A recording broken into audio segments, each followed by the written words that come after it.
Good evening all. എല്ലാവരും പെട്ടെന്ന് പോകുന്നോളൂ ലാബിലേക്ക്. അപ്പൊ നമ്മുടെ കേറ്റഡ് പരീക്ഷ അടുത്തു അല്ലെ. നമുക്ക് പ്രത്യേകിച്ച് ഡേയ്സ് ഒന്നുമില്ല. പഠിച്ച ഭാഗങ്ങളൊക്കെ ഒന്ന് റീകോൾ ചെയ്ത് നോക്കാനുള്ള സമയം മാത്രമേ നമ്മുടെ കയ്യിലുള്ളൂ അല്ലെ. അപ്പൊ അതുകൊണ്ട് എല്ലാവരും പെട്ടെന്ന് പോകുന്നോളൂ. ഇന്ന് നമ്മൾ K3 സൈക്കോളജി ആണ് എടുക്കുന്നത് അല്ലെ. നമുക്കറിയാം K3 സൈക്കോളജി ക്വസ്റ്റ്യൻ വരുന്നത് എന്തിനാണ്? ഇംഗ്ലീഷിലാണ്. ഓക്കെ, അപ്പൊ എല്ലാവരും എന്ത് ചെയ്യാ, നമ്മുടെ ലൈവിലേക്ക് വരിക. വന്നവരൊന്ന് ഹായ് അയക്കാം കേട്ടോ. ഹായ് ഹലോ അയക്കാം കേട്ടോ. എങ്ങനെയുണ്ട് പഠിത്തമൊക്കെ എവിടം വരെ ആയി? നിങ്ങളുടെ ഉഷാറായിട്ട് പോകുന്നുണ്ടോ? K3 നമുക്കറിയാം സൈക്കോളജി വരുന്നത് 30 മാർക്കിനാണ് നമുക്ക് വരുന്നത്. 40 മാർക്കിനാണ് നമുക്ക് എന്ത് ചെയ്യുന്നത്, സൈക്കോളജി വരുന്നത് അല്ലെ. അപ്പോ ആ 40 മാർക്ക് അത്യാവശ്യം സ്കോർ ചെയ്യാൻ പറ്റുന്ന മാർക്കാണ്. എനിക്ക് തോന്നുന്നു മറ്റുള്ള കാറ്റഗറിയെ അപേക്ഷിച്ച് നോക്കുമ്പോ എന്താ പറയാ, ഒരുപാട് ഇൻഡയറക്റ്റ് ആയിട്ടുള്ള ചോദ്യങ്ങൾ അങ്ങനെ കാണുന്നില്ല.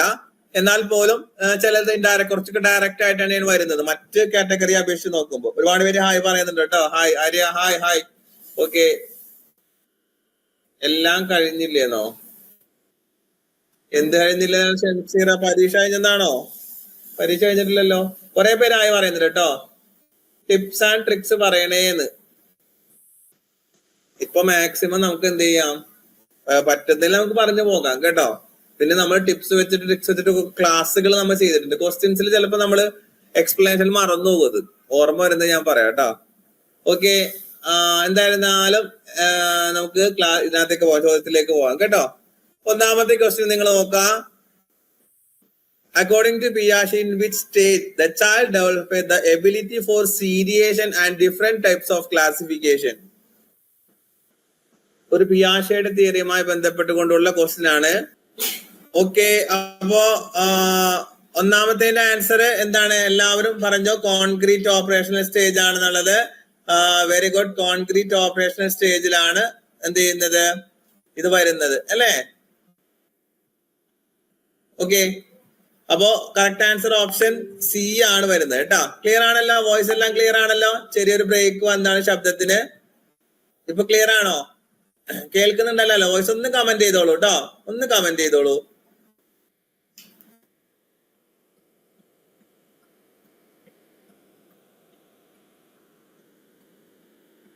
ഓക്കെ, നമ്മൾ അടുത്ത ചോദ്യത്തിലേക്ക് പോവുകയാണ് കേട്ടോ. ഓക്കെ, അടുത്ത ക്വസ്റ്റ്യനിലേക്ക് നമുക്ക് പോകാം. രണ്ടാമത്തെ ക്വസ്റ്റ്യനിലേക്ക് പോവുകയാണ് നമ്മള്. ആൻസർ ചെയ്തോളൂ കേട്ടോ. വോയിസ് ക്ലിയർ ആണെങ്കിൽ ഒന്ന് ചെയ്തേല്, എന്തെങ്കിലും എറർ ഉണ്ടെങ്കിൽ പറഞ്ഞോളൂ കേട്ടോ.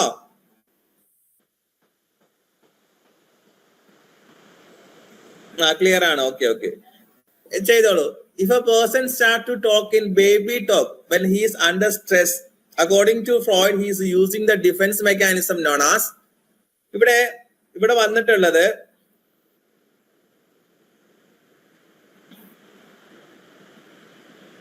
ഡിഫൻസ് മെക്കാനിസവുമായി ബന്ധപ്പെട്ട് വരുന്ന ഒരു ക്വസ്റ്റ്യൻ ആണ്. ഇവിടെ എന്താ പറഞ്ഞത്? ഒരൊറ്റ കീ പോയിന്റ് ആണ് ചോദ്യത്തിലുള്ളത്. ബേബി ടോക്ക് കേട്ടോ. Baby talk when he's under stress. Stress ആകുന്ന സമയത്ത്, നേരത്തെ പറഞ്ഞ കോൺഫ്ലിക്റ്റുകളോ മാനസിക സംഘർഷങ്ങളോ വരുന്ന സമയത്ത് എന്ത് ചെയ്യാണ്? ബേബി ടോക്ക് ചെയ്യാണ് അല്ലെ. Baby talk. അപ്പൊ അത് ഏതാണ്? റിപ്രഷൻ ആണോ, റിഗ്രഷൻ ആണോ, റാഷണലൈസേഷൻ ആണോ, സബ്ലിമേഷൻ ആണോ? ഒത്തിരി പേര് ആൻസർ പറയുന്നുണ്ട്. പക്ഷെ ആൻസർ പറയുന്ന ഭൂരിഭാഗവും തെറ്റാണ് എന്ന് മാത്രം. ഒന്ന് രണ്ട് പേര് ശരിയായിട്ട് പറയുന്നുണ്ട്. റിഗ്രഷൻ ആണോ മുക്സിന? റിഗ്രഷൻ ആണോ ബേബി ടോക്ക് എന്ന് പറയുന്നത്? റിഗ്രഷൻ ആണോ, റിപ്രഷൻ ആണോ?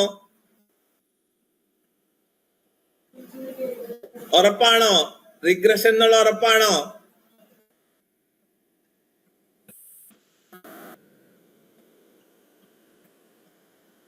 ഞാൻ റിഗ്രഷൻ എന്ന് പറഞ്ഞപ്പോ പിന്നെ എ ഒക്കെ മാറി സി ആയി, കൺഫ്യൂസ്ഡ് ആയി അല്ലെ. ബേബി ടോക്ക് അല്ലെ. നമുക്കറിയാം കുട്ടികളെ പോലെ എന്ത് ചെയ്യുന്നു, മുതിർന്നവരെ എന്ത് ചെയ്യുന്നു, പെരുമാറുന്നു. ചില കോൺഫ്ലിക്റ്റുകൾ, സ്ട്രെസ് വരുമ്പോ കുട്ടികളെ പോലെ പറയുന്നത് ആണ്, ഒരു സംശയമില്ല കേട്ടോ. റിഗ്രഷൻ ആണ് വരുന്നത്. അതുപോലെ റിപ്രഷൻ, ഇത് രണ്ടും എപ്പോഴും മാറിപ്പോകാൻ. റിപ്രഷൻ എന്ന് പറഞ്ഞിട്ടുണ്ടെങ്കിൽ ഈ പറഞ്ഞ കോൺഫ്ലിക്റ്റുകളെ നമ്മൾ എന്ത് ചെയ്യാണ്, അൺകോൺഷ്യസ് മൈൻഡിലേക്ക് തള്ളി വെക്കുകയാണ് ചെയ്യുന്നത് കേട്ടോ. അപ്പൊ അതാണ് റിപ്രഷൻ എന്ന് പറയുന്ന ഡിഫൻസ് മെക്കാനിസം. റിഗ്രഷൻ എന്ന് പറഞ്ഞിട്ടുണ്ടെങ്കിൽ എന്താണ്? ഈ പറഞ്ഞതുപോലെ ബേബിട്ടോ കുട്ടികളെ പോലെ പെരുമാറുക, പഴയ കാലത്തിലേക്ക് തിരിച്ചു പോവുക.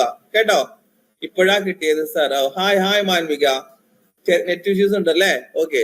റാഷണലൈസേഷൻ എന്ന് പറഞ്ഞിട്ടുണ്ടെങ്കിൽ എന്താ പറഞ്ഞത്? റാഷണലൈസേഷൻ എന്ന് പറഞ്ഞിട്ടുണ്ടെങ്കിൽ അതായത് ഒരു കുറ്റം തന്റെ കുറവാണ്, തന്റെ കുഴപ്പമാണ്, പക്ഷെ ആ സംഭവത്തെ എന്ത് ചെയ്യാണ്? ന്യായീകരിച്ചുകൊണ്ട് പറയണ റാഷണലൈസേഷൻ. സബ്ലിമേഷൻ എന്ന് പറയുന്നത് നേടാൻ പറ്റാത്ത ഒരു ആഗ്രഹം എന്ത് ചെയ്യണേ?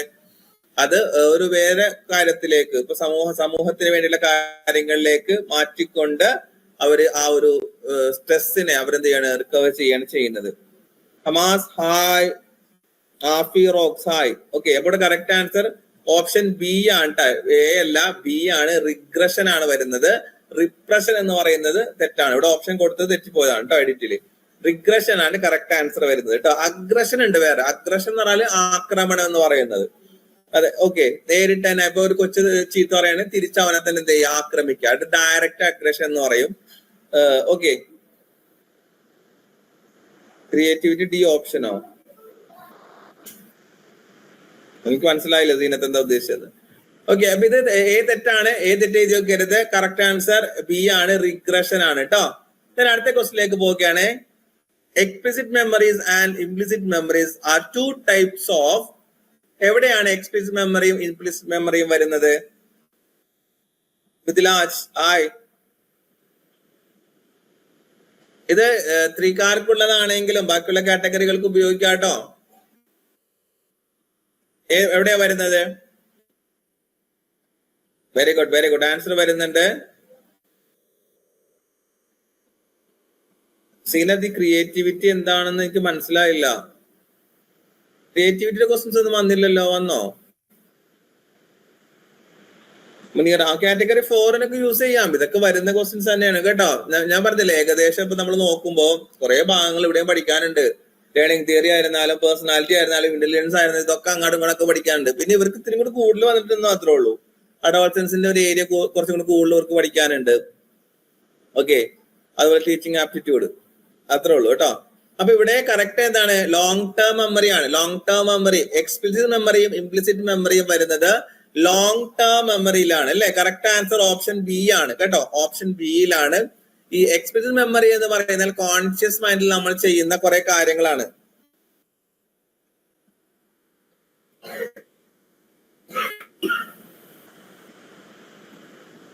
സബ്ലിമേഷന്റെ ക്രിയേറ്റിവിറ്റി എന്നാണ് ഉദ്ദേശിച്ചത്. ഓക്കെ, ശരി.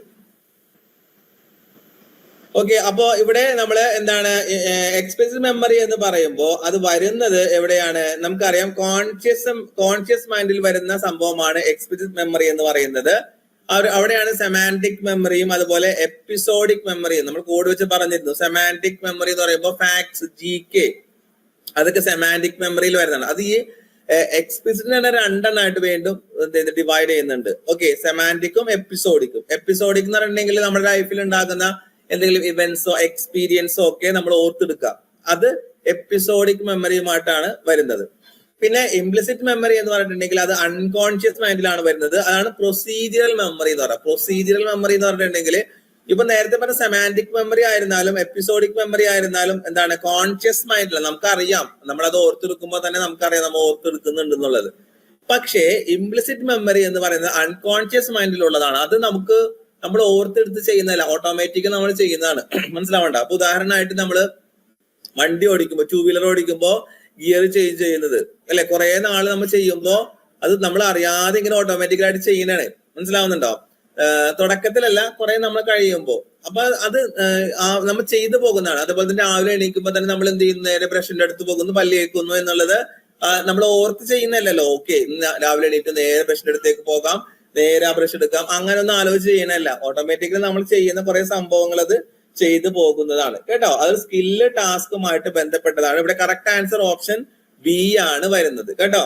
ഓക്കെ, ഞാൻ അടുത്ത ക്വസ്റ്റിലേക്ക് പോവുകയാണ്. ആൻസർ ചെയ്തോളൂ.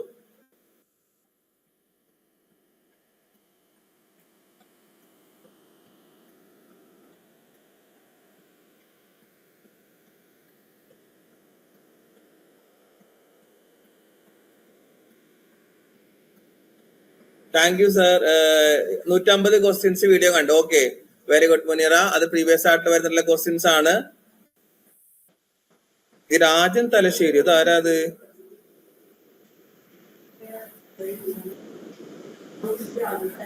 ഓക്കെ. ഇവിടെ എന്താണ്? Is the cultural expectation for masculine feminine behaviour. ഒരു ആണിൽ നിന്നും പെണ്ണിൽ നിന്നും നമ്മുടെ സംസ്കാരം എക്സ്പെക്ട് ചെയ്യുന്ന കാര്യം, അതിനെന്താ പറയുന്നത്?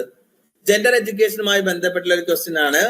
അഥവാ എന്താണ് ഒരു സ്ത്രീയിൽ നിന്നും ഒരു പുരുഷനിൽ നിന്നും സംസ്കാരം, സംസ്കാരം അല്ലെങ്കിൽ സമൂഹം പ്രതീക്ഷിക്കുന്ന ഒരു കാര്യം. നമ്മൾ പറയില്ലേ, എന്താ പറയാ, പെൺകുട്ടികള് ശബ്ദമുയർത്തി സംസാരിക്കാൻ പാടില്ല. ഓക്കെ, അത് എന്താണ്? സൊസൈറ്റി എക്സ്പെക്ട് ചെയ്യുന്നതാണ്. ആണുങ്ങൾ എന്ത് ചെയ്യണം? ആണുങ്ങൾ കിച്ചണിൽ കയറാൻ പാടില്ല, ജോലി ചെയ്യാൻ പാടില്ല. സമൂഹം എക്സ്പെക്ട് ചെയ്യുന്ന കുറെ സംഭവങ്ങളുണ്ട്. അവരുടെ ബിഹേവിയർ ഇങ്ങനെ ആയിരിക്കണം, അവരുടെ ആറ്റിറ്റ്യൂഡ് ഇങ്ങനെ ആയിരിക്കണം എന്നുള്ളത് അല്ലേ. അപ്പൊ അതിനെയാണ് നമ്മൾ എന്ത് പറയാ? ജെൻഡർ റോൾ എന്ന് പറയാ. Very good. ഒരുപാട് പേര് ആൻസർ പറയുന്നുണ്ട് കേട്ടോ. ജെൻഡർ റോള് പറയാ കേട്ടോ.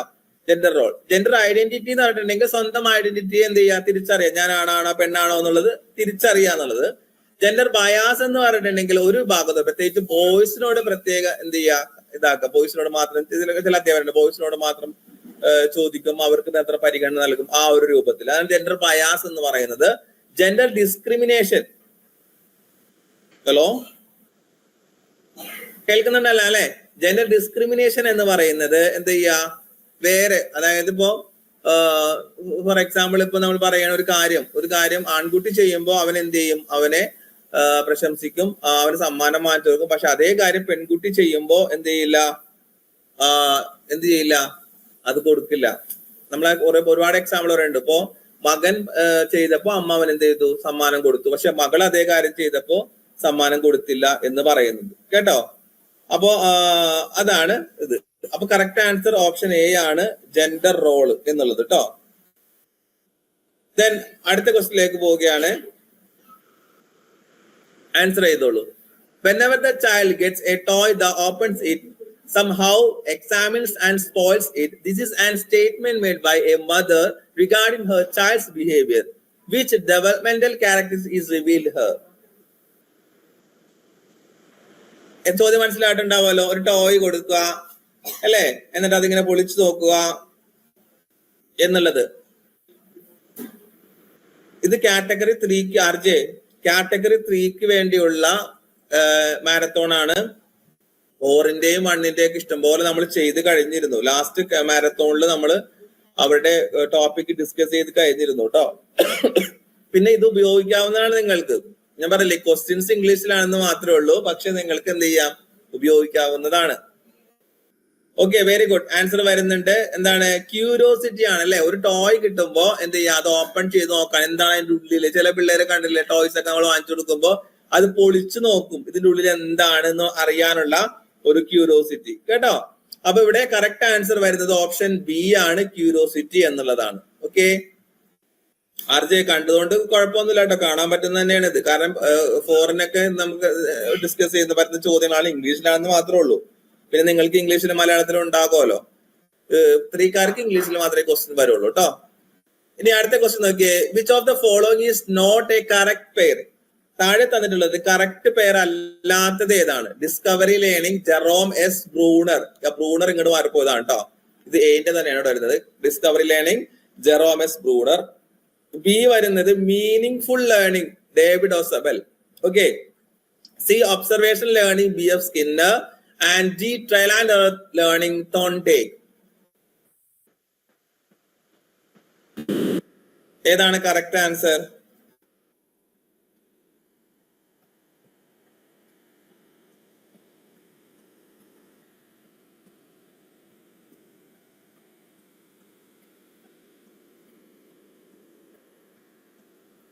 ഈ രാജൻ തലശ്ശേരി ഏതാണ്? ക്ലാസ് ആവശ്യമുണ്ടെങ്കിൽ നിങ്ങൾ ഇരിക്കുക കേട്ടോ. വെറുതെ ഇങ്ങനെ കമന്റ് ചെയ്ത് മറ്റുള്ളവർ ഡിസ്റ്റർബൻസ് ചെയ്യരുത്. അത് ഞാൻ അറിയാതെ കൈതെറ്റി വരുന്നതാണെന്ന് അറിയില്ല. ഓക്കെ, ഇവിടെ correct answer discovery learning, Jerome S Bruner എന്ന് പറയുന്നത് വളരെ കറക്റ്റ് ആണ്, കറക്റ്റ് ആൻസർ ആണ്. ഓക്കെ, ഡിസ്കവറി ലേണിംഗ് കണ്ടെത്തിയത് ജെറോം എസ് ബ്രൂണർ ആണ്. പിന്നെ മീനിങ് ഫുൾ വെർബൽ ലേണിംഗ് എന്ന് പറയുന്നത് നമുക്കറിയാം ഡേവിഡ് ഓസബെല്ലിന്റേതാണ്, അതും ശരിയാണ്.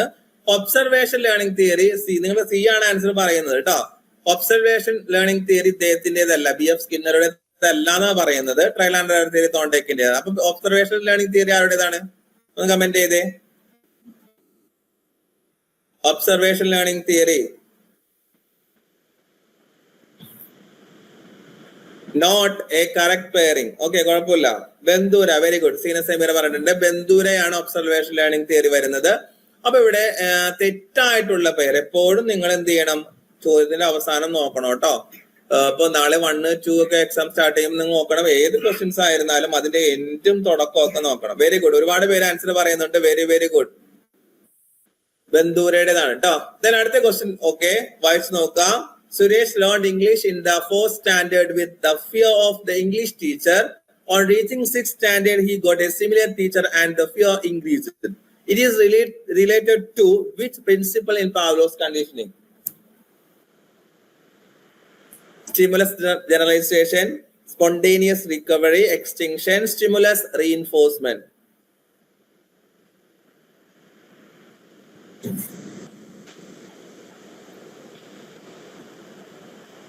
നിഷിത, കാറ്റഗറി 2 ഉണ്ടെങ്കിൽ മണ്ണ് വേണ്ട എന്നുള്ളതാണ് നോട്ടിഫിക്കേഷനിൽ നിലവിൽ പറയുന്നത്. നിലവിൽ നോട്ടിഫിക്കേഷനിൽ അങ്ങനെ കൊടുത്തിട്ടുണ്ട് കേട്ടോ. നിലവിൽ അങ്ങനെ ഞാൻ പറയാൻ കാരണം പിന്നീട് മാറ്റങ്ങൾ വന്നാൽ എനിക്കറിയില്ല. ഇപ്പൊ നിലവിൽ നോട്ടിഫിക്കേഷൻ അങ്ങനെ കൊടുത്തിട്ടുണ്ട്.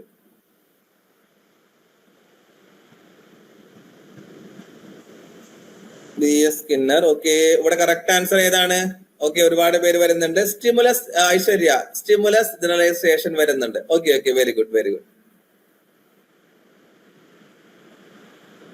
കാരണം എന്താ അറിയാമോ? അതായത് ചോദ്യം നിങ്ങൾക്ക് മനസ്സിലായിട്ടുണ്ടാവല്ലോ. 4ാം ക്ലാസ്സിൽ പഠിപ്പിക്കുന്ന ഒരു ഇംഗ്ലീഷ് ടീച്ചർ സ്വാഭാവികമായിട്ടും 6ാം ക്ലാസ് വന്നപ്പോ അല്ലെങ്കിൽ വേറൊരു ഇംഗ്ലീഷ് ടീച്ചർ വരുമ്പോ ആ ഇംഗ്ലീഷ് ടീച്ചർ പേടിയായിരുന്നു. ആ സെയിം പേടി വേറൊരു ഇംഗ്ലീഷ് ടീച്ചറിൽ വരികയാണെന്ന് വിചാരിക്കുക, അല്ലെങ്കിൽ മറ്റേതാണെന്ന് വിചാരിക്കുക. ഓക്കെ, മലയാളം K3, ഇത് K3 ഡിസ്കഷൻ ആണ്. Naseefa and Hamas. അപ്പോ അവർക്ക് ഇംഗ്ലീഷിലാണ് ക്വസ്റ്റ്യൻ വരുന്നത്. ഇംഗ്ലീഷ് ഡിസ്കഷൻ ആണ്. 4ന്റെയും 1ന്റെയും ഓൾറെഡി നമ്മൾ ചെയ്ത് കഴിഞ്ഞിട്ടുണ്ട്. അതിന്റെ 150 ചോദ്യങ്ങൾ ഉൾപ്പെടെ ചാനലിൽ കിടക്കുന്നുണ്ട്. അത് കൂടാതെ മാരത്തോൺ അവർക്ക് വേണ്ടി ചെയ്തിട്ടുണ്ട്. പാവം K3 കുട്ടികൾക്ക് മാത്രം നമ്മൾ അധികം അങ്ങനെ ചെയ്യാത്തത് കൊണ്ട് ഇന്ന് അവർക്ക് സ്പെഷ്യൽ ആയിട്ട് ഒരു ലൈവ് വെച്ചിരിക്കുകയാണ് കേട്ടോ. ഇത് നിങ്ങൾക്ക് ഉപയോഗപ്പെടുത്താൻ ക്വസ്റ്റ്യൻ ഇംഗ്ലീഷിലാണെന്ന് മാത്രമേ ഉള്ളൂ. അപ്പൊ ഞാൻ പറഞ്ഞു വന്നത് അതല്ല, നമ്മൾ ഇംഗ്ലീഷ് ടീച്ചറെ പേടിക്കുന്ന ഒരു കുട്ടി 4ാം ക്ലാസ്സിൽ അപ്പോ ഇംഗ്ലീഷ് ടീച്ചർ പേടിയുള്ള കുട്ടി ഇതേ വേറൊരു ഇംഗ്ലീഷ് ടീച്ചറിനെ കേട്ടാലും കുട്ടിക്ക് ആ പേടി വരുന്നുണ്ടെങ്കിൽ അതിനെയാണ് എന്ത് പറയാ? സ്റ്റിമുലസ് ജനറലൈസേഷൻ എന്ന് പറയുന്നത്. കുട്ടിയുടെ വിചാരം ഒരു ടീച്ചർ സ്ട്രിക്റ്റ് ആണെങ്കിൽ ബാക്കി എല്ലാ ടീച്ചറും സ്ട്രിക്റ്റ് ആണെന്ന് ഒരു തത്വം കുട്ടിയുടെ മനസ്സിലേക്ക് വരിക. അതാണ് സ്റ്റിമുലസ് ജനറലൈസേഷൻ എന്ന് പറയുന്നത്. ദെൻ സ്പോണ്ടേനിയസ് റിക്കവറി എന്ന് പറഞ്ഞിട്ടുണ്ടെങ്കിൽ ഇപ്പൊ പറഞ്ഞതുപോലെ സാറ് പെട്ടെന്നൊരു കാര്യം നമ്മൾ പറയാം, പെട്ടെന്നൊരു കാര്യം പറഞ്ഞിട്ട് കുട്ടികളിൽ റെസ്പോൺസ് ഉണ്ടാക്കി എടുക്കുക സംഭവമാണ്. അതായത് ഇപ്പോ ക്ലാസ്സിൽ വന്നിട്ട് ഇന്ന് എല്ലാവരും ഞാൻ നോട്ട് നോക്കും എന്ന് പറയാം. അപ്പൊ ചില കുട്ടികൾ നോട്ട് എഴുതിയിട്ടുണ്ടാവും, ചിലപ്പോൾ എഴുതിയിട്ടുണ്ടാവില്ല, പെട്ടെന്നാണ് വരുന്നത്. അപ്പൊ കുട്ടികളെ എഴുതിയിട്ടില്ലെങ്കിൽ അവരോട് പറയുന്നത് നാളെ എന്തായാലും നിങ്ങൾ ചെയ്യാം കേട്ടോ എന്ന് പറയുമ്പോൾ കുട്ടികൾ ചെയ്തു വരും. അപ്പൊ അതിനെയാണ് പറയുന്നത് എക്സ്റ്റെൻഷൻ എന്ന് പറഞ്ഞിട്ടുണ്ടെങ്കിൽ എന്താണ്? നമ്മള് സ്റ്റിമുലസ് കൊടുക്കുക, പക്ഷെ ആ കൊടുക്കുന്ന സ്റ്റിമുലസിന് അനുസരിച്ചിട്ടുള്ള റെസ്പോൺസ് ഇല്ല എങ്കിൽ അത് ലോപിച്ചു പോകും. അതാണ് എക്സ്റ്റെൻഷൻ എന്ന് പറഞ്ഞിട്ടുണ്ടെങ്കിൽ. കാറ്റഗറി 4നും പറ്റില്ല, പറ്റും, ഉറപ്പായിട്ടും പറ്റും. ക്വസ്റ്റ്യൻ ഇംഗ്ലീഷിലാണെന്ന് മാത്രമേ ഉള്ളൂ കേട്ടോ ബുഷ്ര. അത് കാരണം അവർക്ക് ഇംഗ്ലീഷിൽ വരുന്നത് കൊണ്ടാണ്. ഇത് കാറ്റഗറി 4നും പറ്റുന്നത് തന്നെയാണ്, യാതൊരു സംശയമില്ല. ഓക്കെ, അപ്പൊ ഇവിടെ എ ആണ് കറക്റ്റ് ആൻസർ വരുന്നത്. 8ാമത്തെ ക്വസ്റ്റ്യനിലേക്ക് പോവുകയാണ്. While assessing the social relations in a classroom, it is found that one child is well accepted by all members in the class. He is known as എന്താണ്? എന്തുമായി ബന്ധപ്പെട്ടാണ്? Social relationship ആണ് കേട്ടോ. Social റിലേഷൻഷിപ്പുമായി ബന്ധപ്പെട്ടതാണ്. അപ്പൊ അതിന്റെ ഒരു ടെസ്റ്റ് നടത്തിയപ്പോ ഏത് test ആണ്? ആ ടെസ്റ്റിന്റെ ഒന്ന് പേര് പറയാമോ? സോഷ്യൽ റിലേഷൻഷിപ്പ് ഐഡന്റിഫൈ ചെയ്യുന്ന ടെസ്റ്റിന്റെ പേരെന്താണെന്നൊന്ന് പറയാമോ?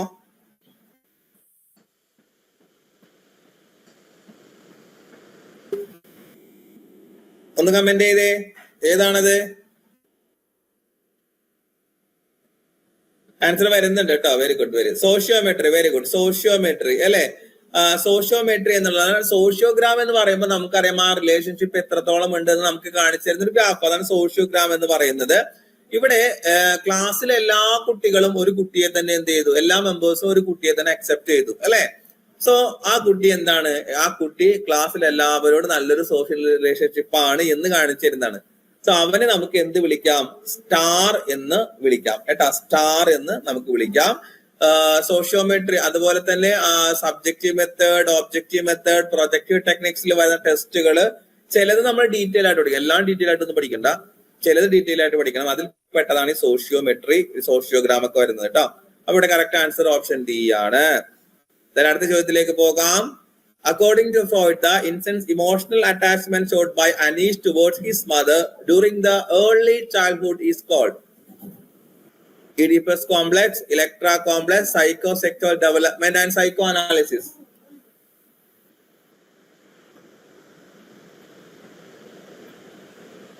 ക്വസ്റ്റ്യൻ നിങ്ങൾക്ക് മനസ്സിലായിട്ടാന്ന് വിചാരിക്കുകയാണ്. അക്കോർഡിംഗ് ടു ഫ്രോയിഡ്, ഫ്രോയിഡിന്റെ അഭിപ്രായത്തില് നമുക്കറിയാം emotional attachment by Aneesh towards his mother, അനീഷിന് തന്റെ അമ്മയോട് തോന്നുന്ന ഒരു ഇമോഷണൽ അറ്റാച്ച്മെന്റിനെ എന്താണ് അദ്ദേഹം വിളിച്ചിട്ടുള്ളത് എന്നുള്ളതാണ് ക്വസ്റ്റ്യൻ. ഒരുപാട് പേര് ആൻസർ പറയുന്നുണ്ട്. എന്താണ്, ഈഡിപ്പസ് കോംപ്ലക്സ് ആണ് അല്ലെ. അതായത് ആൺകുട്ടികൾക്ക് അമ്മയോട് തോന്നുന്ന അറ്റാച്ച്മെന്റ്, അതിനെന്താ പറയാ, ഈഡിപ്പസ് കോംപ്ലക്സ് എന്നാണ് പറയുന്നത്. അതുപോലെ പെൺകുട്ടികൾക്ക് അച്ഛനോട് തോന്നുന്ന, ഫാദറിനോട് തോന്നുന്ന ഇമോഷണൽ അറ്റാച്ച്മെന്റിനെ ഇലക്ട്രാ കോംപ്ലക്സ് എന്നാണ് പറയുന്നത് കേട്ടോ, ഇലക്ട്രാ കോംപ്ലക്സ് എന്നാണ് പറയുന്നത്. സോ ഇവിടെ കറക്റ്റ് ആൻസർ വരുന്നത് ഓപ്ഷൻ എ ആണ്. എ ആണ് കറക്റ്റ് ആൻസർ ആയിട്ട് വരുന്നത്. Very good, very good. പ്രത്യേകിച്ച് നിങ്ങൾ ആ ഫ്രോയിഡിന്റെ സ്റ്റേജുകൾ നോക്കണം കേട്ടോ. 5 സ്റ്റേജ്, സെക്ഷൽ ഡെവലപ്മെന്റിന്റെ 5 സ്റ്റേജുകൾ പറയുന്നുണ്ട്. അതിൽ വരുന്ന ഏജ് മാറ്റങ്ങളൊക്കെ നിങ്ങൾ പ്രത്യേകിച്ച് സ്ത്രീക്കാർ നോക്കേണ്ടതുണ്ട് കേട്ടോ. അപ്പൊ ക്ലാസ് ഒക്കെ കറക്റ്റ് കാണുക. നമ്മൾ പറ്റാവുന്ന രൂപത്തിൽ ആ സ്റ്റേജ് ഒക്കെ കോഡ് വെച്ച് പോയിട്ടുണ്ട്. ഓക്കെ, കോഡ് വെക്കാത്ത ഭാഗങ്ങളൊന്നും വിട്ട് കളയരുത് നിങ്ങൾ. അടുത്ത ക്വസ്റ്റ്യൻ നമുക്ക് നോക്കാം. Which method is not suggested for the gifted children?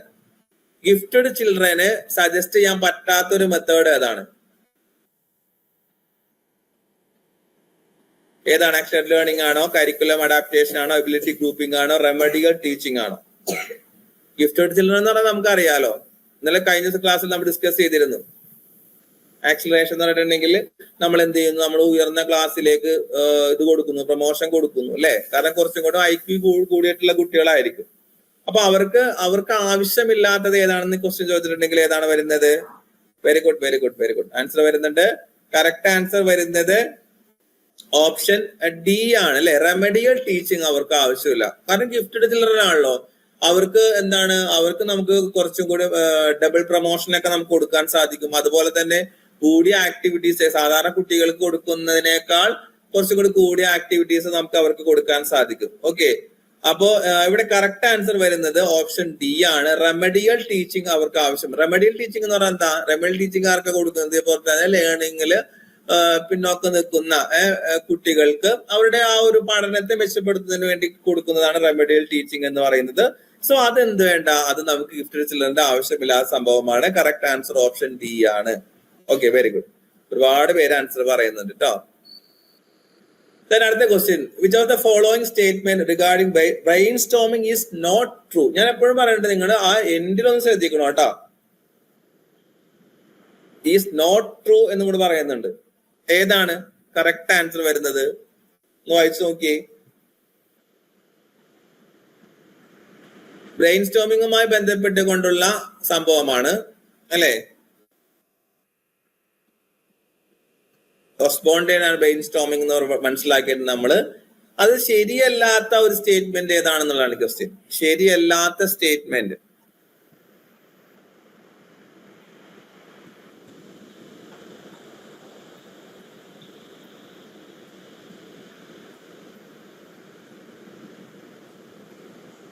ഏതാണ് കറക്റ്റ് ആൻസർ വരുന്നത്? വായിച്ചു നോക്കൂ നിങ്ങള്. This is A problem centred method അല്ലെ. ശരിയാണ്, ഇത് പ്രോബ്ലം സെന്റേർഡ് മെത്തേഡ് ആണ്. കാരണം ബ്രെയിൻ സ്റ്റോമിംഗ് എന്ന് പറയുന്നത് ഒരു പ്രോബ്ലം വരുമ്പോ നമ്മൾ അതിനൊരു സൊല്യൂഷൻ കണ്ടെത്താൻ വേണ്ടി ചെയ്യുന്നതാണ്. All types of use of students regarding A problem is welcome. എല്ലാ കുട്ടികളുടെയും അഭിപ്രായങ്ങൾ എന്ത് ചെയ്യുന്നു, ആ പ്രോബ്ലത്തിന് സോൾവ് ചെയ്യുന്ന എല്ലാ കുട്ടികളുടെയും അഭിപ്രായ വീക്ഷണങ്ങൾ നമ്മൾ വെൽക്കം ചെയ്യുന്നു. ശരിയാണ്.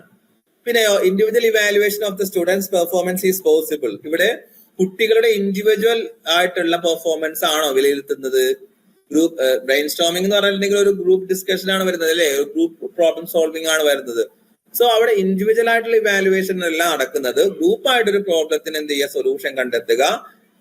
അപ്പൊ അത് തെറ്റാണ്. Imaginative power of the students can be developed. അവിടെ നമുക്കറിയാം കുട്ടികളുടെ ഇമാജിനേറ്റീവ് പവർ, ശക്തി, അത് എന്ത് ചെയ്യുന്നു, ഡെവലപ്പ് ചെയ്യുന്നുണ്ട്. കാരണം ഓരോ കുട്ടികളും അവരുടെ ക്രിയേറ്റിവിറ്റി അനുസരിച്ചിട്ടുള്ള ആശയങ്ങളാണ് കൈമാറുന്നത്. പക്ഷെ ഓപ്ഷൻ സി വരുമ്പോ individual evaluation of the students performance is possible എന്ന് പറയുന്നത് ശരിയായിട്ടുള്ളതല്ല എന്ന് മനസ്സിലാക്കാം. നോട്ട് ക്ലിയർ എന്നോ, എന്താ ക്ലിയർ അല്ലാത്തത്? വോയിസ് ക്ലിയർ അല്ല എന്നാണോ? വോയിസ് ക്ലിയർ അല്ലേ? ഓപ്ഷൻ സി ആണ് കറക്റ്റ് ആൻസർ ആയിട്ട് വരുന്നത് കേട്ടോ. അതായത് ബ്രെയിൻ സ്റ്റോമിംഗ് എന്ന് പറയുന്നത് എന്താണ് സംഭവം നിങ്ങൾ മനസ്സിലാക്കി വെക്കുക. ഒരു പ്രോബ്ലത്തിനെ നമ്മൾ എന്താണ്, ഒന്നുകൂടെ പറയാമോ? തീർച്ചയായിട്ടും. ബ്രെയിൻ സ്റ്റോമിംഗ് എന്ന് പറഞ്ഞിട്ടുണ്ടെങ്കിൽ നമുക്കൊരു പ്രോബ്ലം വരുമ്പോ ഗ്രൂപ്പായിട്ട് അതിന് സൊല്യൂഷൻ കണ്ടെത്തുകയാണ് ചെയ്യുന്നത്. മനസ്സിലാവുന്നുണ്ടോ? ഗ്രൂപ്പായിട്ട്.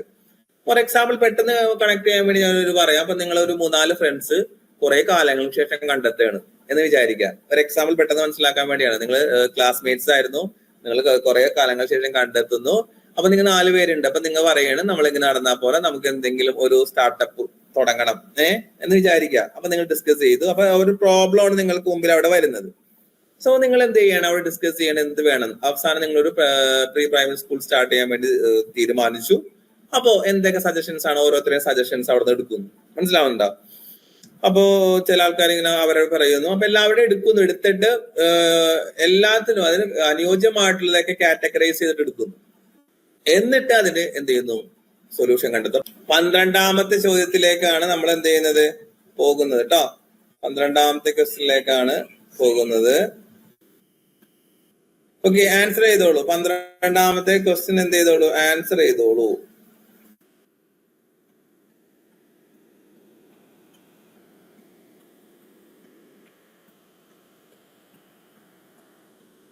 ഓക്കെ, 12ാമത്തെ ക്വസ്റ്റ്യൻ ആൻസർ ചെയ്തോളൂ കേട്ടോ. നെറ്റ്വർക്ക് ഇത് നല്ല മഴയുണ്ട് കേട്ടോ, അതിന്റെ ഒരു പ്രശ്നമാണ്. ഓക്കെ, കാണുന്നുണ്ടാവുമെന്ന് വിചാരിക്കുന്നു ഞാൻ. ഹെൽത്ത് പേഴ്സണാലിറ്റിയുടെ പ്രത്യേകതയിൽ പെടാത്തത് ഏതാണ് എന്നുള്ള ക്വസ്റ്റ്യൻ. ഐശ്വര്യ ഹായ്, വോയിസ് കേൾക്കുന്നുണ്ടല്ലോ അല്ലെ? നമ്മളിത് കഴിഞ്ഞിട്ട് മൊത്തത്തിൽ ഒരുമിച്ച് നിങ്ങൾക്ക് ഇത് റെക്കോർഡായിട്ട് ഇട്ടുതരുന്നതായിരിക്കും ലൈവ് കേട്ടോ. എന്താ വെച്ചിട്ടുണ്ടെങ്കിൽ ഇതേപോലെ വല്ല നെറ്റ് ഇഷ്യൂസോ കാര്യങ്ങളോ ഉണ്ടെങ്കിൽ. ഓക്കെ,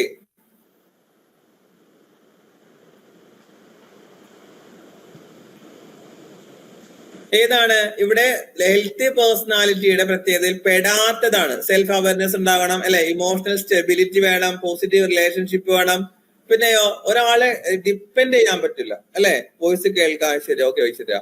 ഒരാളെ ഡിപ്പെൻഡ് ചെയ്ത് സ്ഥിരമായിട്ട് ഒരാളെ തന്നെ ഡിപ്പെൻഡ് ചെയ്താ നിൽക്കുക എന്ന് പറയുന്നത് എന്തെല്ലാം ഒരു ഹെൽത്തി പേഴ്സണാലിറ്റിയുടെ പ്രത്യേകതയിൽ പെടാത്തതാണ്. കറക്റ്റ് ആൻസർ ഓപ്ഷൻ ഡി ആണ് വരുന്നത് കേട്ടോ.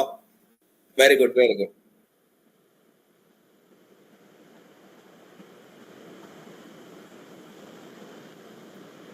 റേഞ്ച് ലോ ആണ്. ഓക്കെ, ഇവിടെ എവിടെയൊക്കെ മഴ വരുന്നുണ്ട്, മഴയുണ്ട്.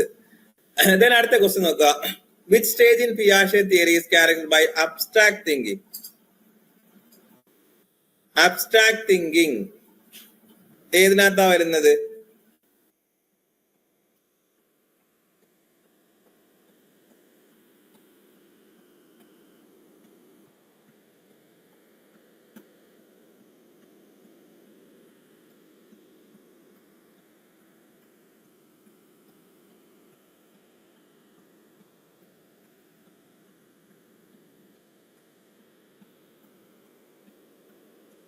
Very good, very good. Abstract thinking വരുന്നത് ആൻസർ പറയുന്നുണ്ട് എന്താണ്? ഫോർമൽ ഓപ്പറേഷണൽ സ്റ്റേജ് ആണ് അല്ലെ. വെരി ഗുഡ്, ഒരുപാട് പേര് ആൻസർ പറയുന്നുണ്ട്. ഞാൻ പറഞ്ഞില്ലേ പിയാഷെയുടെ തിയറി എന്ത് ചെയ്ത് നമുക്ക് ഒഴിവാക്കാൻ പറ്റില്ല. പിയാഷെയുടെ തിയറിയിൽ വരുന്ന ഓരോ സ്റ്റേജിലെയും എബിലിറ്റീസ് കൃത്യമായിട്ട് നിങ്ങൾ മനസ്സിലാക്കി പോകണം, കൃത്യമായിട്ട് നിങ്ങൾ പഠിച്ചിട്ട് പോകണം കേട്ടോ. ഇവിടെ ഫോർമൽ ഓപ്പറേഷണൽ സ്റ്റേജ് ആണ് വരുന്നത്, പ്രത്യേകിച്ച് കോൺക്രീറ്റ് ഓപ്പറേഷൻ സ്റ്റേജിൽ വരുന്ന എബിലിറ്റി കഴിഞ്ഞ ദിവസം ഞാൻ പറഞ്ഞിരുന്നു. അടുത്ത ക്വസ്റ്റ്യൻ നോക്കാം. According to Erikson major crisis in adolescence is, adolescence ഉണ്ടാകുന്ന മേജർ ക്രൈസിസ് എന്താണ്? ടെസ്റ്റ് വേഴ്സസ് മിസ്ട്രസ്റ്റ് ആണോ, ഓട്ടോണമി വേഴ്സസ് ഷെയിം ആണോ, ഏതാണ് വരുന്നത്?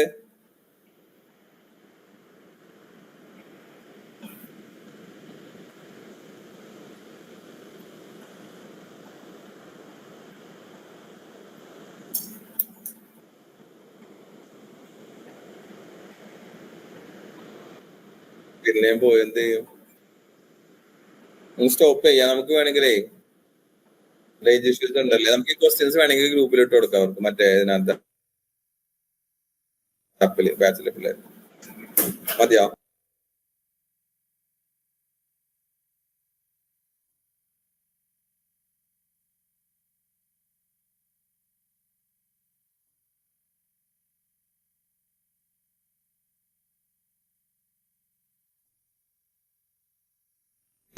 Identity versus role confusion. Very good അല്ലെ? ഓപ്ഷൻ ഡി ആണ് correct answer.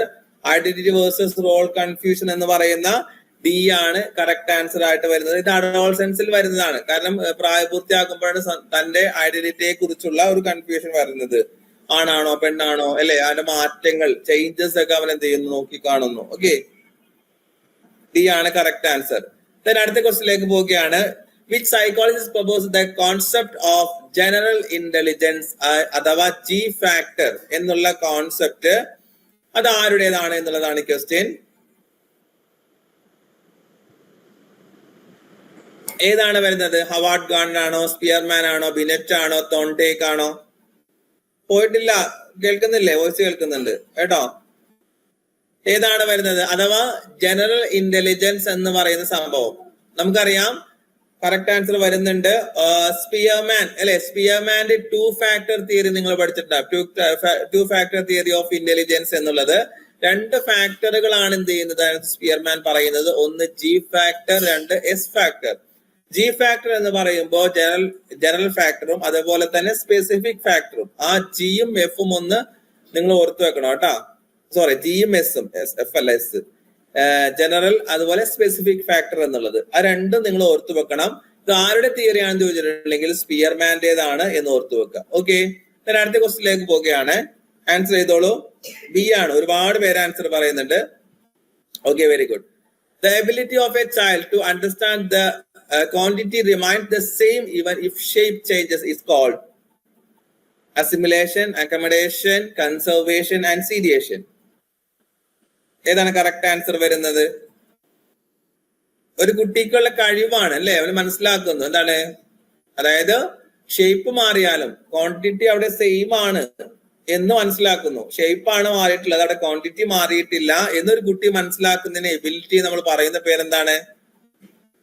Very good, conservation എന്നുള്ളതാണ് കേട്ടോ. ഒരുപാട് പേര് ആൻസർ പറയുന്നുണ്ട്. പിയാഷയിലെ 2-3 ക്വസ്റ്റ്യൻസ് ഇങ്ങനെ റിപ്പീറ്റ് ചെയ്തിട്ടുണ്ട്. ഇതിനകത്ത് അധികവും പ്രീവിയസ് ആയിട്ട് വന്നിട്ടുള്ള ചോദ്യങ്ങൾ തന്നെയാണ് കേട്ടോ. അപ്പോ കൺസർവേഷൻ എന്നുള്ളതാണ് കറക്റ്റ് ആൻസർ ആയിട്ട് വരുന്നത്. Okay, very good. അടുത്ത question. Rewarding a student for homework is an example of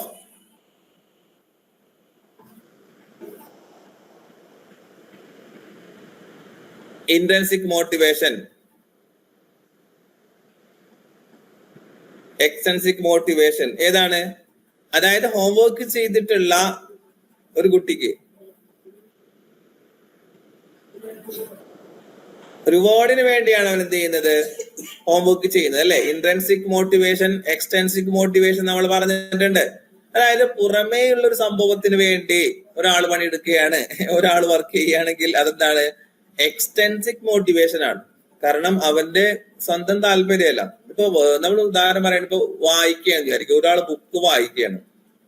okay, അയാള് ഇഷ്ടത്തോടെ വായിക്കുകയാണ് ചെയ്യുന്നത്, ഇഷ്ടത്തോടെ വായിക്കുന്നു. വേറൊരാള് ബുക്ക് വായിക്കുന്നു, അയാളും പുസ്തകമാണ് വായിക്കുന്നത്. പക്ഷെ നാളെ ചോദ്യം ചോദിക്കും സാറ്, അത് തല്ലുകൊള്ളും, അല്ലെങ്കിൽ നാളെ എന്തെങ്കിലും റിവാർഡ് കിട്ടും, നന്നായിട്ട് പറഞ്ഞാൽ റിവാർഡ് കിട്ടും എന്ന് വിചാരിക്കും. അപ്പൊ രണ്ടും വായനയാണ്.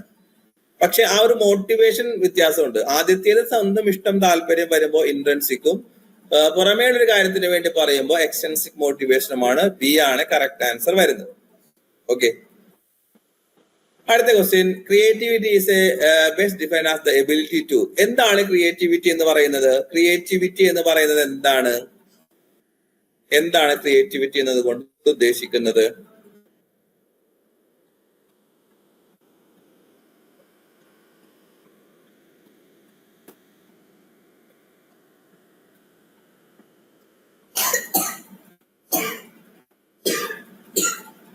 ഓക്കെ, ആൻസർ പോരട്ടെ. വെരി ഗുഡ്, വെരി ഗുഡ് കേട്ടാ. ഇൻസ്ട്രക്ഷൻ ഫോളോ ചെയ്യലാണോ? അല്ലെങ്കിൽ മെമ്മറൈസേഷൻ, മെമ്മറി കൂടുതൽ നമ്മൾ ഓർത്തെടുക്കലാണോ, കാര്യങ്ങൾ ഓർത്തെടുക്കലാണോ? Produce original and valuable ideas അല്ലെ, അതായത് വാല്യൂബിൾ ആയിട്ടുള്ള ഒറിജിനൽ ആയിട്ടുള്ള കുറച്ച് ആശയങ്ങളെ കൊണ്ടുവരിക, അതാണ് ക്രിയേറ്റിവിറ്റി എന്ന് പറയുന്നത്. ഒരാൾ ചെയ്തു വെച്ച സംഭവം അതേപോലെ ചെയ്യുന്നതിന് ക്രിയേറ്റിവിറ്റി നമ്മൾ പറയില്ല, കോപ്പി അടിച്ചെന്നാണ് നമ്മൾ പറയുക അല്ലെ.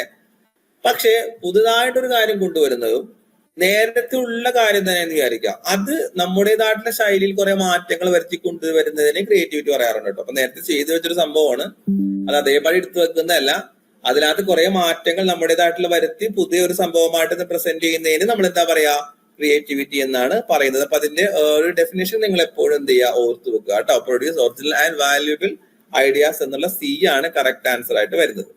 Divergent thinking is characters of, divergent thinking എന്തുമായി ബന്ധപ്പെട്ട, ലോജിക്കൽ റീസണിംഗ് ആണോ, അതുപോലെ ക്രിയേറ്റീവ് തിങ്കിങ് ആണോ, ഹാബിച്വൽ ലേണിംഗ് ആണോ, സ്റ്റിൽ അക്വിസിഷൻ ആണോ?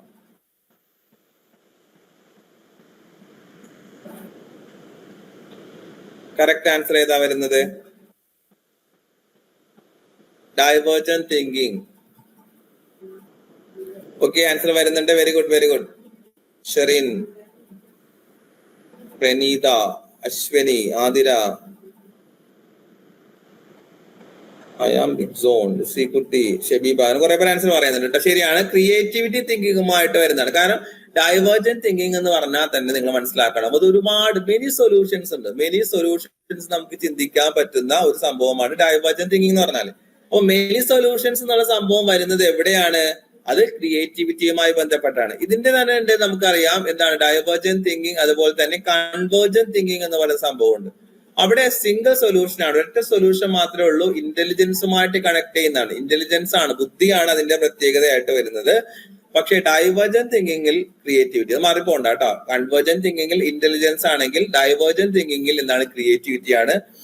അതുപോലെ കൺവേർജന്റ് തിങ്കിങ്ങിൽ എന്താണ്, ഒരൊറ്റ സൊല്യൂഷനേ ഉള്ളൂ, വൺ സൊല്യൂഷനേ ഉള്ളൂ കൺവേർജന്റ് തിങ്കിങ്ങിൽ. ഡൈവേർജന്റ് തിങ്കിങ്ങിൽ ആകുമ്പോൾ മെനി സൊല്യൂഷൻസ് ആണ് കേട്ടാ, മെനി സൊല്യൂഷൻസ് ആണ് ഉള്ളത്. ഓക്കെ, ഓപ്പൺ എൻഡേഡ് ആണത്, മറ്റേത് close ended. Divergent thinking open ended ആണ്, മറ്റേത് ക്ലോസ് എൻഡേഡ് ആയിട്ടാണ് വരുന്നത്. then അടുത്ത ക്വസ്റ്റ്യൻ നോക്കാം. Dash learning that occurs suddenly by understanding the solution to a problem is called. അതായത് ഒരു കാര്യത്തിന് പെട്ടെന്നൊരു സൊല്യൂഷൻ തെളിഞ്ഞു വരിക, അതിനെന്താ പറയുന്നത്? ക്ലാസിക്കൽ കണ്ടീഷനിങ് ആണോ, ഓപ്പറന്റ് കണ്ടീഷൻ തിയറിയുമായി ബന്ധപ്പെട്ടതാണോ, ഇൻസൈറ്റ് ലേണിംഗ് ആണോ, ട്രയൽ ആൻഡ് എറർ തിയറി ആണോ വരുന്നത്? Okay, very good, very good. ഒരുപാട് പേര് ആൻസർ പറയുന്നുണ്ട്.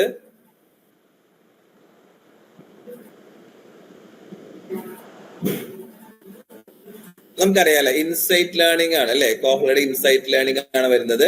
ഗസ്റ്റാൾഡ് സൈക്കോളജിയുമായി ബന്ധപ്പെട്ട 3 ആളുകൾ, മാക്സ് വെർത്തീമർ, കൊഫ്ക, അതുപോലെ തന്നെ കോഹ്ലർ. അപ്പൊ ഇവര് 3 പേരും ഓർത്തു വെക്കുക. എന്താണ് ഗസ്റ്റാൾഡ് സൈക്കോളജി എന്ന് പറഞ്ഞാൽ? ഏതെങ്കിലും ഒരു ഭാഗമായിട്ടുള്ള പഠനമല്ല, മൊത്തത്തിലുള്ള പഠനത്തെയാണ് എന്ത് ചെയ്യുന്നത്, അത് ഉദ്ദേശിക്കുന്നത് അല്ലെ. അപ്പൊ അതിൽ തന്നെ ഇൻസൈറ്റ് ലേണിംഗ് എന്ന് പറഞ്ഞിട്ടുണ്ടെങ്കിൽ ഒരു പ്രശ്നത്തിന് പെട്ടെന്നൊരു സൊല്യൂഷൻ അവിടെ കണ്ടെത്തുക, അതാണ് ഇൻസൈറ്റ് ലേണിംഗ് എന്ന് പറയുന്നത്. ഓപ്ഷൻ സി ആണ് കറക്റ്റ് ആൻസർ. ഓക്കെ, അപ്പോ വളരെ ഇമ്പോർട്ടന്റ് ആയിട്ടുള്ള കുറച്ച് ക്വസ്റ്റ്യൻസ് ആണ് നമ്മൾ ഇന്ന് ഡിസ്കസ് ചെയ്തിട്ടുള്ളത്. നിങ്ങളുടെ പരീക്ഷയ്ക്ക് നല്ലതുപോലെ നിങ്ങൾ പഠിക്കുക. ഇനിയുള്ള മണിക്കൂറുകൾ ഞാൻ പറഞ്ഞതുപോലെ പുതിയ പാഠഭാഗങ്ങളിലേക്ക് പോകാതെ പഠിച്ചു തന്നെ നന്നായിട്ട് റിവൈസ് ചെയ്യുക. കുറെ ക്വസ്റ്റ്യൻസ് നിങ്ങൾ എന്ത് ചെയ്യുക, അറ്റൻഡ് ചെയ്യാൻ ശ്രമിക്കുക കേട്ടോ. അപ്പോ ഇന്നത്തെ ലൈവ് എല്ലാവർക്കും യൂസ്ഫുൾ ആയെന്ന് വിചാരിക്കുകയാണ്. ഇവിടെ എന്ത് ചെയ്യാണ്, വൈൻഡപ്പ് ചെയ്യാണ്. അപ്പോ നമുക്ക് പുതിയ അപ്ഡേഷൻസ് ഒക്കെ ആയിട്ട് കാണാം കേട്ടോ. അപ്പോ താങ്ക് യു.